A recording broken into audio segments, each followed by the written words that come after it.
an amazing family. How are you all doing? Thank you very much for always supporting me. I really do appreciate. If today's the first time you are coming across this channel, this is Agatha Progress channel on YouTube, and I come across your way every blessed day. As you can see in this channel, we react to all videos, and in this channel, all opinion is highly needed in the comment section. And if you love what I am doing in this channel, why don't you click on that button that says subscribe and turn on the bell icon so that we become one big family. All right, my wonderful family, this video we're about to watch, I don't know how you felt about this video, but I do hope you got some lesson from it. All right, my wonderful people, let's go straight into the video. Now, watch it. You can never become, you just have to spit it out. In today's update, Ipob British lawyer gave Nigeria government ultimatum to return Nnamdi Kanu to UK. Kenya's involvement in Nnamdi Kanu's arrest. According to the lawyer, the Kenyan government has violated the human rights of Kanu, who possesses both Nigeria and British passport. Yes, that is what, according to what Nigeria government read for us when they made their speech about Nnamdi Kanu's arrest. And I want to correct something here. You know that Nnamdi Kanu had Nigeria passports, and they collected it from him when he was under their custody. You remember, Nnamdi Kanu did that passport 2013, and the duration for Nigeria passport is 5 years. So the Nigeria passport that Nnamdi Kanu holds in his hand is expired and never renewed. Therefore, Nnamdi Kanu only has British passports. In other words, he is a British citizen by state. The legal petitioner, under the aspects of the coalition of Ipob British lawyer, condemned the Kenyan government for arresting the leader of the indigenous people of Biafra, who is also a British citizen. Yes, very bold, in a capital letter, British citizen, and handle him over to the Nigeria government. What is really the problem of the Kenyan government? I don't really understand.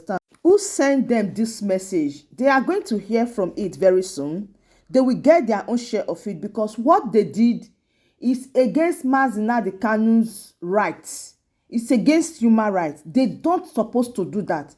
He is holding a British passport, and if Nigeria government want to arrest Nnamdi Kanu, why are they not taking illegal process to write to the UK and all that, so that they will do what they want to do? They will decide, not them taking him illegally to Nigeria. I don't really buy this idea, and I condemn this ideology. And let's go on. According to the lawyer, the Kenyan government has violated the human rights of Kanu, who possess both Nigeria and British passport. Exactly. That is the basic truth. Now we also continue. It also condemned the handing him over to the Nigeria government without any due process. It is worth of note to mention that Nnamdi Kanu entered Kenya with his British passport, and the Kenyan government is fully aware of his citizenship status, but still went ahead to perpetrate their illegal act, which does not only breach the personal human rights of Nnamdi Kanu, but underline the sovereignty of the British government. The statement read in part. Yes, it's getting tougher now. The group also disclosed that the illegal action will be addressed at the International Criminal Court in Hague, the Netherlands, while addressing the Nigeria government to convert Kanu back to the United Kingdom before the expiration of 48 hours. Yes, we are fully in support. The Ipob British lawyer also states that the failure of the Nigerian government to do so has declared war on Kanu, Ipob, and the entire Igbos. This is a very beautiful and a wonderful step taken. While this serves as a pre-action note to the Kenyan government, exactly, as we shall be handling to the International Criminal Court to rectify the injustice done, as it is treated law, that injustice to one is injustice to all. We are also by the medium informing the Nigeria government that they have 48 hours to return Nnamdi Kanu to the United Kingdom. That is the right thing they have done. This is the right process. Action need to speak.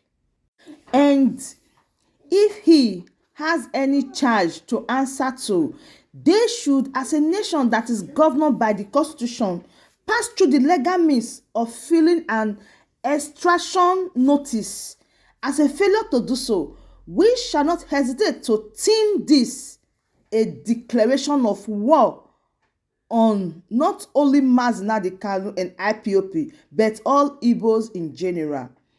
And this we shall vehement resist with all apprehended of law available at our disposal. Exactly. This is a wonderful action. Action need to speak. While all this is being done, the Nigeria government is also being warned that no bodily harm whatsoever must be done to Nnamdi Kanu to avoid a total breakdown of law and order. In the fast-crumbling entity called Nigeria, the Igbo British lawyer added in the statement, wait. And being said that, I still want to deliberate more how Nnamdi Kanu was given away by a close friend. Inter-Society Group reviewed this, that Nnamdi Kanu was given away to Kenya government by a close associate. That is a close friend, a close pally.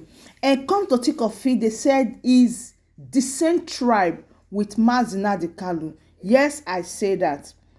A civil group, International Society for Civil Liberation and Rule of Law, has stated that the leader of the indigenous people of Biafra was given away by some persons of his tribal stock to the Nigerian government, which led to his arrest.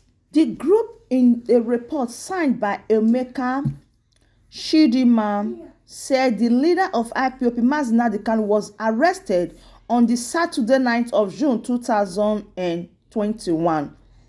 He appeared to have been trapped by some persons of his own tribal stock over some lingering issues.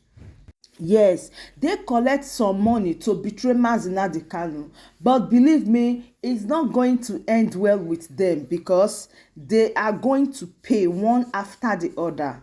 Yes, we say that one after the other. When the time will come, everything will be open and brought out to book. They betray Nnamdi Kanu just because of this position of leadership.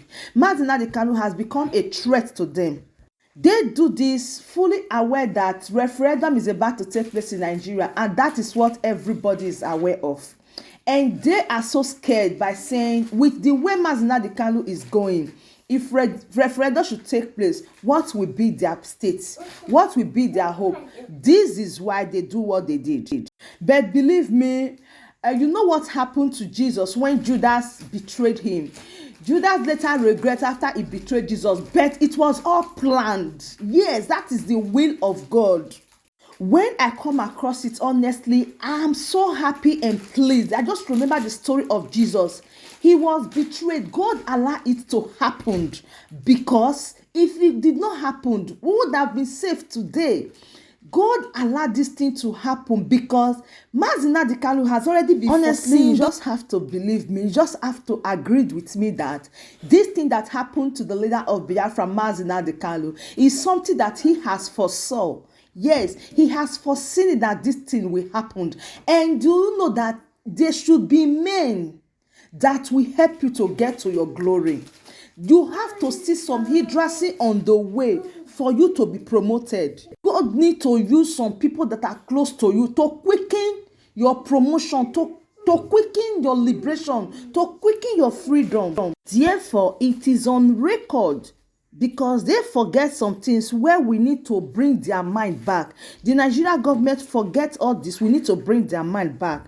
They forget the record that the IPOB leader did not flee Nigeria out of his own fair will in September 2017.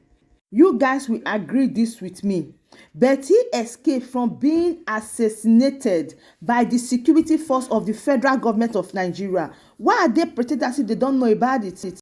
Meanwhile, the family of Nnamdi Kanu has also sent a message to Nigerian government to not manhandle Nnamdi Kanu in a way they want. They should handle him with care, or else, hey, it will be another story. According to the family, Nnamdi Kanu was only asking for the freedom of Biafra, which is his fundamental human right. Hence, his rights should be respected. We hereby wait and see, because the whole world is watching how Nigerian government is going to handle this issue. But I have one advice for them. The earlier they take our advice, the better for them. They just have to free Nnamdi Kanu. Ash, we stand with Nnamdi Kanu. So, my wonderful family, we have said a lot we have said, and I really appreciate you all for always being so supportive to me in this particular way. I remain so grateful for everything. I remain so grateful to you that always coming around to also comment and share my video. And if you are seeing me for the first time, this is Agatha Progress channel on YouTube, and I come across your way every blessed day. And in this particular period, I really want to urge all freedom fighter, all Biafra, every one of you wherever you are, that don't stop praying for Nnamdi Kanu. Yes, what we hold him right now is prayer and action. Right now, we just have to be strong, be bold, and be courageous. Now is when we will know whether you will start talking about Biafra or you will continue with Biafra. All hail Biafra, and we pray for peace for the leader of Biafra.